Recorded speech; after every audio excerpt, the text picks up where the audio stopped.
right? And this is supposed to make the process objective, right? It's supposed to help eliminate bias, right? Well, continental philosophy says that that's really, in fact, irresponsible, right? Because we know that bias is something that everyone has. And so when we pretend like it's possible to just step outside of it, right, that puts us in a really dangerous situation. That leaves us with dangerous ideas that are just under the guise of objective, neutrality, but in fact have like sneaky, sexist, racist views underlying them, right? So the continental approach is saying we should absolutely assess the argument within the context, not only of the person who wrote it, but also the socioeconomic historical context of the time, right? That those things matter.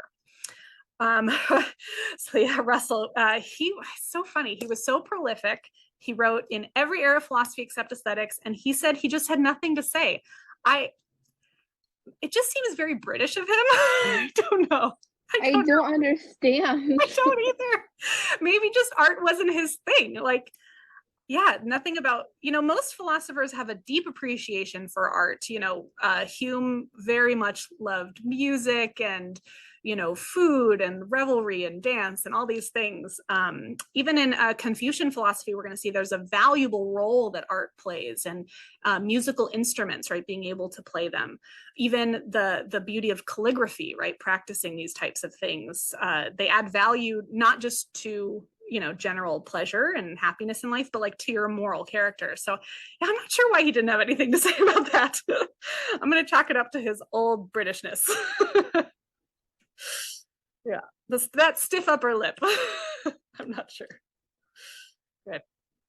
All right. So yeah, when is it fine to do that? So the one thing we want to be careful of, though, when taking a person's context into consideration, is that we don't want to let it border on the fallacy. So there are a lot of fallacious reasons to disregard someone's argument because we just don't happen to like them, or we think that they're just a terrible person.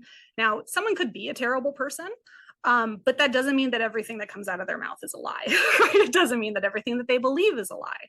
It may mean that they're not a credible source of information, right? That we ought not take it only on their word. But that doesn't mean, again, so like just imagine the person you hate the most in the world that you would never trust, right? Like a broken clock is right twice a day. Not everything that they believe is bound to be false, right? Not everything that they say is bound to be absurd or ridiculous. So we can't just write things off, right? Simply because of the source of the information. That is a fallacy.